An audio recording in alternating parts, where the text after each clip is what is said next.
Terbanglah tinggi merpatiku, doaku selalu menyertaimu. Rawat dan jagalah merpatiku, dampingi hingga akhir waktu.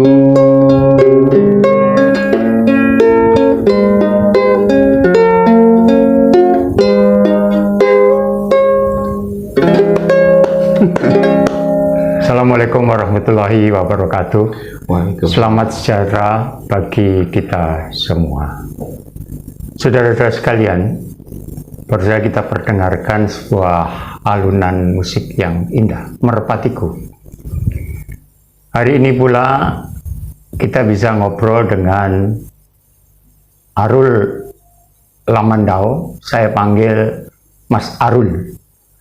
Mas Arul, Siap. lagu tadi itu ciptaan Mas Arul tentang apa ini? Kok pakai merpati? Jadi sepasang merpati. Entah kenapa pada waktu pandemi itu bayangannya pengen mati. Oh Jadi ya? suatu saat ketika mati aku titipkan sepasang merpati kedua anak saya itu untuk bisa merawat dan menjaga mamanya, ibunya. Jadi nggak tahu kenapa pada waktu itu bayangannya seperti itu. Jadi saya menganggap diri saya itu seperti lelaki yang tidak berguna. Oh ya? Pada waktu itu. Saya kok nggak bisa. Kenapa kok menganggap tidak berguna? Jadi gini bro, mungkin sedikit berbeda ya. Ketika seorang suami yang rutin menafkahi istrinya terus tiba-tiba tidak bisa menafkahi Karena pandemi? Karena pandemi, terus pada waktu itu ya karena ada sesuatu sehingga tidak ada pekerjaan, bahkan ngajar pun semuanya berhenti kayak gitu. Oh ya. Terus ada di situ segala upaya, mulai dari jualan buku, mulai dari ya mungkin ngamen-ngamen kecil ada waktu itu. Tapi saya merasa seperti lelaki yang tidak berguna. Yang pertanyaan selanjutnya, lalu Anda mencintai musik ini? Iya. Musik itu bagi Anda apa ini? Musik bagi saya itu kehidupan. Kehidupan yang dimana bukan hanya menghidupkan diri kita secara pribadi, tapi orang-orang sekitar kita. Oh ya. Jadi merasa hidup juga. Jadi seandainya dunia tanpa ada musik atau suara itu, Bagikan apa itu? di hutan pun masih ada suara-suara. Itu apa ya, menurut saya, wah, nggak bisa bayangkan. Mungkin waktu itu terasa panjang sekali. Jadi kalau manusia tanpa musik itu bagaimana? Ya mungkin depresi. Oh, depresi. Mungkin depresi. Kesenangan Anda ini bisa gitar, bisa biola. Mana yang Anda senangi? Dua-duanya mungkin? Ya berawal dari biola. Dari biola. Pasti kalau berawal dari biola ada ceritanya ini. Ada. Jadi dulu itu RT saya di Pacarkeling, almarhum Pak Slamet namanya. Beliau itu memotivasi saya. Biola itu langka. Jadi untuk bisa main biola itu jarang sekali. Terus saya bilang, kan mahal. Loh, kamu bisa pinjam kasnya Karang Taruna itu loh, buat beli. Tapi pada waktu itu karena kita memang kehidupannya menengah ke bawah, sehingga ketika melihat alat musik itu orientasinya mahal. Tapi akhirnya terbeli. Terbeli itu beberapa bulan kemudian. Jadi saya bilang sama nenek saya, Mak, Anda hidup di nenek atau di ibu atau ayah ibu? Di ayah ibu. Jadi ayah ibu, jadi kita satu keluarga itu masih ada nenek pada waktu itu. Nah kebetulan nenek sendiri masih punya penghasilan pensiun. Nah itu setiap bulannya. Terus saya bilang, karena saya lebih akrab manggil emak, mak besok bulan depan kalau pensiun aku beliin biola ya. Ya pada waktu itu dijanjiin. Tapi kenyataannya pada waktu itu mak saya bilang, uangnya buat bayar sekolah adikmu. Nah dari situ saya mikir, tertunda sepertinya untuk beli biola. Nah, setelah sedikit ada putus asa, saya jalan kaki dari rumah pacar keling ke Praban. Jauh itu? Ya lumayan, nggak tahu berapa kilo. Dari situ saya lihat ada sebuah biola rusak dan itu tidak dijual sebenarnya sama di etalase toko. Di etalase toko. Nah, jadi biolanya itu ininya pecah gitu. Saya mungkin, wah ini mungkin delay bisa, mungkin diperbaiki bisa. Terus saya bilang, ini dijual berapa? Enggak dijual. Sudah dijual berapa?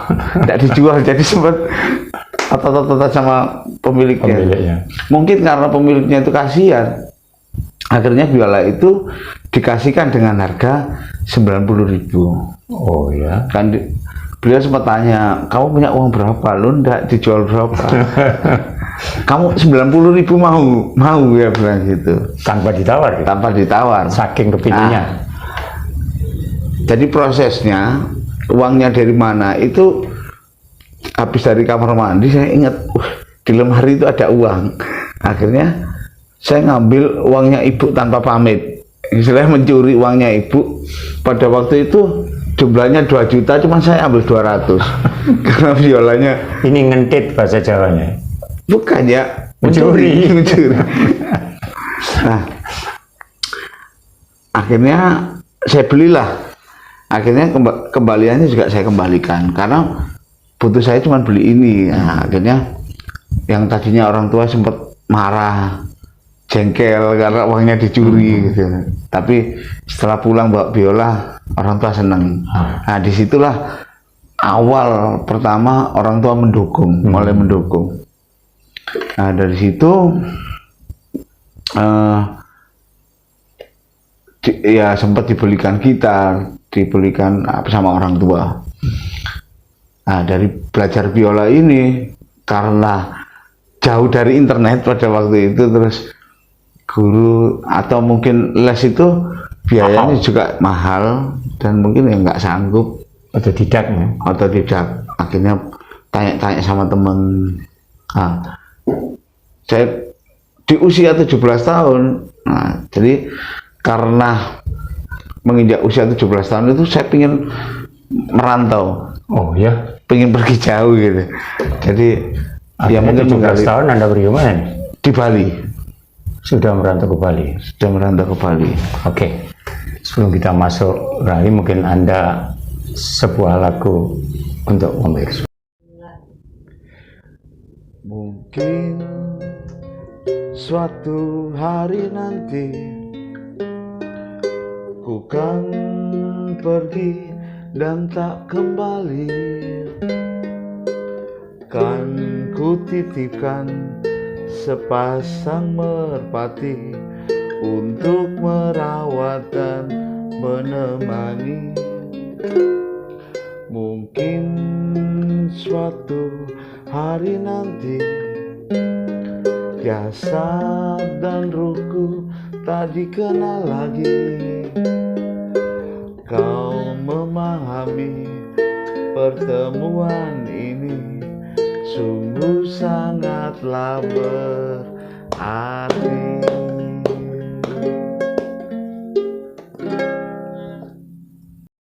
Saudara Arul, Siap. tadi Anda pernah mengadu nasib di Bali ya? Itu tentu Anda harus mempertaruhkan keahlian Anda di dalam bidang musik tentunya. Bagaimana cerita Anda sampai di Bali? Jadi ada sebuah keinginan pada waktu itu ketika usia 17 tahun dan saya punya KTP, saya akan merantau ke Bali.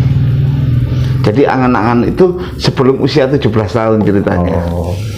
Jadi ada temen dari Jakarta tinggal di rumah, ngekos di rumah, terus mereka ngobrol, kita ngobrol, menceritakan tentang teman-teman musisi yang di Bali.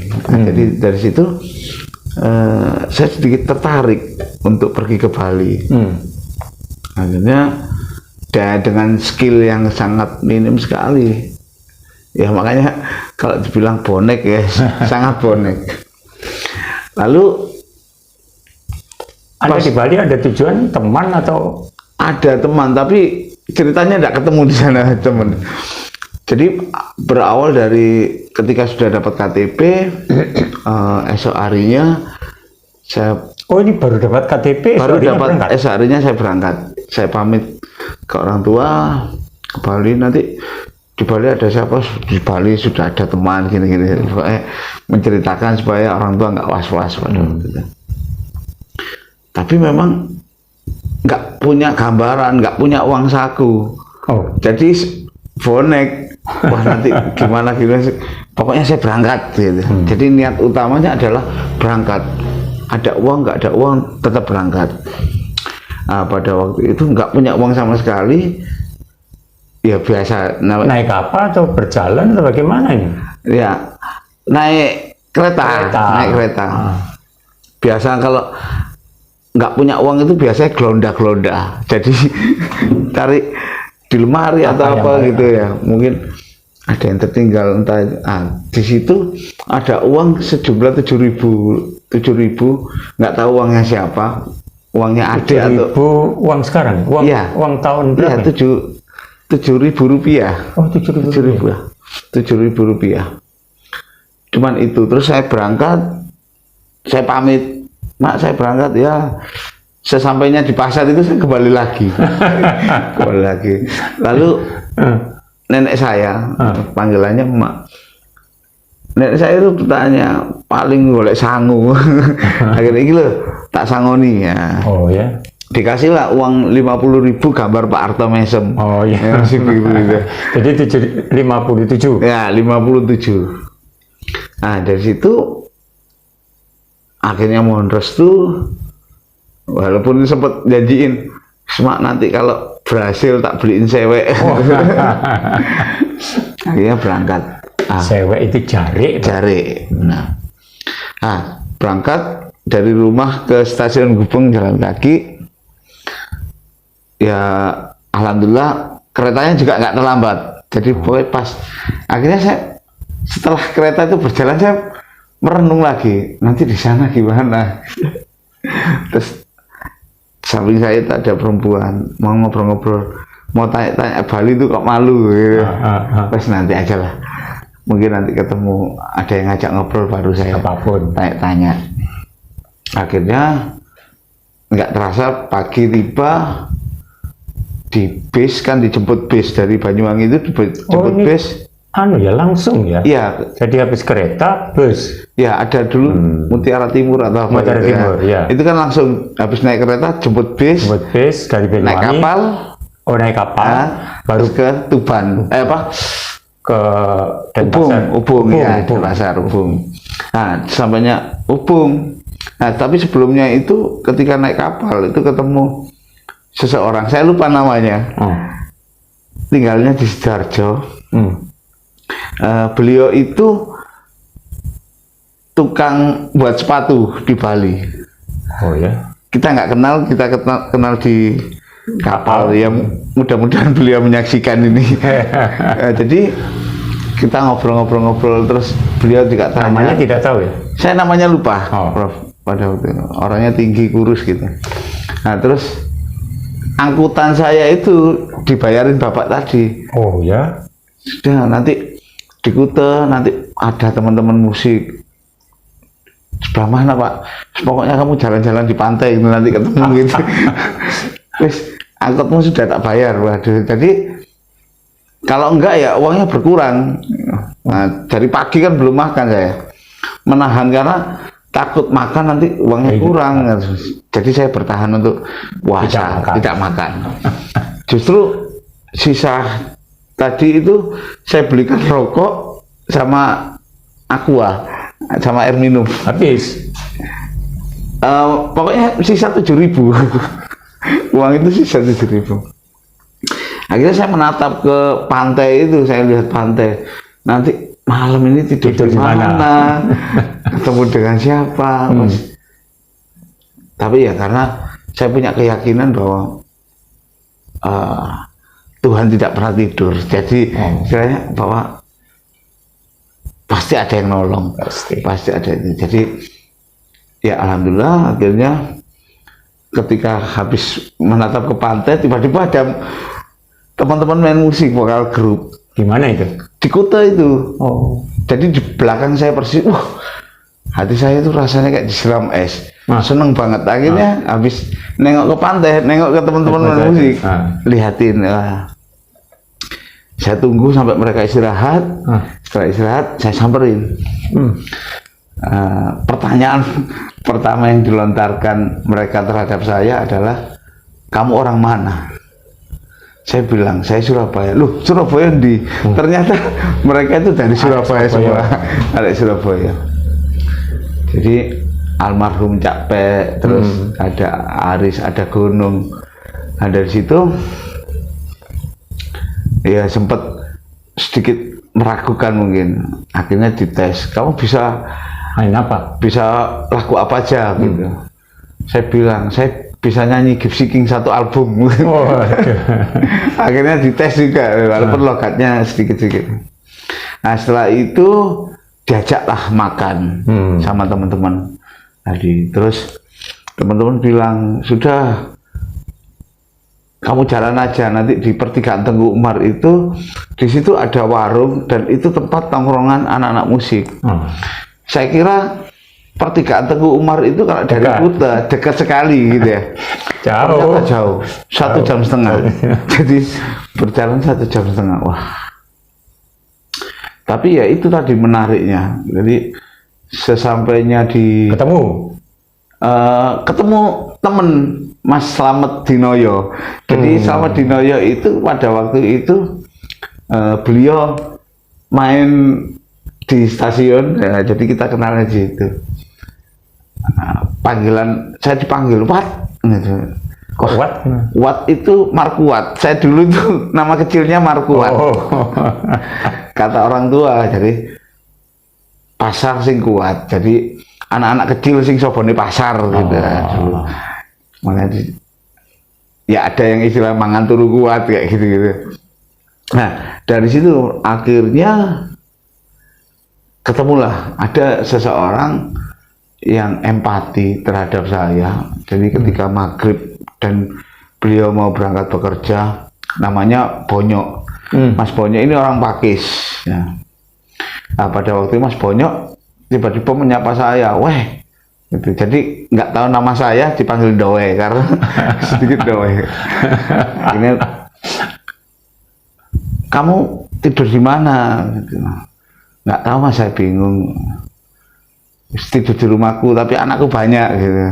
Nggak apa-apa, yang penting aku bisa nitip alat musik yang saya bawa. Ya itu, sesampai di sana, enak lah, maksudnya apa ya, teman-teman di sana juga welcome ini. Sampai beberapa bulan kemudian sudah enak, sudah main di beberapa hotel. Ya, hotel. Orang tua saya jemput. Oh ya? Belum ada handphone pada waktu itu. Orang tua saya jemput, ketemu di Kuta. Ya manggil Wat. Wah, Wat itu pasti orang rumah ya, pasti dekat. Akhirnya saya tengok, ternyata bapak saya. Ada apa Pak?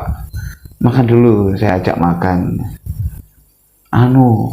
Ayo pulang, mak sakit. Nenek sakit. Akhirnya seharian itu saya kepikiran, saya buatkan kopi di kafe itu, lalu saya suruh jalan-jalan Bapak. Udah jalan-jalan dulu aja, nanti sore kembali lagi sini, kita pulang ke kos-kosan, Bapak pulang ke Surabaya, besoknya aku nyusul kayak gitu. Jadi artinya Bapak pulang dulu? Bapak pulang, besoknya saya nyusul. Ya. Jadi ada sebuah kejadian yang menarik. Ketika saya pulang itu, pulang saya enggak bawa apa-apa, cuman biola itu yang saya bawa sama jaket, terus ada 2 pakaian untuk adik saya. Adik saya kandung sama satunya adik ponaan. Nah, jadi kebetulan mereka itu unda-undi lah istilahnya usianya. Memberi hadiah. Ya, baju. Jadi baju Bali harga murahan pada waktu itu. Tapi apa ya, senengnya luar biasa. Ternyata nenek itu sakit, kena stroke. Kena stroke, ya mungkin rindu dengan saya karena saya paling dekat. Jadi ajaibnya itu ketika saya pulang, nenek itu sembuh. Yang awalnya tidak bisa apa-apa, hanya di tempat tidur. Setelah saya datang, itu bisa jalan ke kamar mandi. Itu artinya bahwa Anda cucu yang disayang. Sampai seperti itu. Akhirnya mak saya berpesan, "Wis, jangan berangkat lagi. gak usah ado-ado." Akhirnya saya tungguin. Nggak lama kemudian jatuh kamar mandi, sakit lagi, saya bawa ke rumah sakit, besoknya meninggal. Ya, jadi dari situ saya nggak kemana-mana. Akhirnya saya nungguin sampai 40 harinya. Akhirnya saya mau berangkat ke Bali, sampai akhirnya bom Bali itu. Di sana itu. Bom Bali, tapi saya pulang Surabaya. Sudah pulang Surabaya. Akhirnya saya ngembangin di Surabaya, sehingga ketika bom Bali itu sempat bantu teman-teman yang pulang dari Bali ke Surabaya. Jadi saya bisa berbagi pekerjaan sama teman-teman pada waktu itu. Tadi Anda mengatakan nama Markuat lalu berganti dengan Arul Lamandau, itu bagaimana maksudnya? Kalau Arul sendiri itu waktu di Jakarta. Jadi di Jakarta itu ada komplek namanya Komplek Lamandau. Di mana itu? Jakarta apa ini? Jakarta Selatan. Jadi itu nama sungai-sungai di Kalimantan, mulai Mahakam, Barito, terus Bulungan, Musi, Lamandau. Itu saya tinggal di komplek di daerah Komplek Lamandau. Nah, dari situ teman-teman ini sulit nyebut saya dengan nama, bukan Koirul. Nama saya kan Koirul Al-Huda. Jadi karena sulit, akhirnya mereka manggil Arul Lamandau, Arul anak Lamandau kan gitu. Jadi Arul Lamandau. Akhirnya saya lihat, asik juga gitu. Lambat laun ternyata orang tua saya itu masih punya Trah Kalimantan. Ibu. Ibu. Jadi ternyata ya match lah, maksudnya masih leluhur masih ada di sana. Jadi ketika saya menggunakan nama Lamandau ini kayaknya cocok kayak gitu.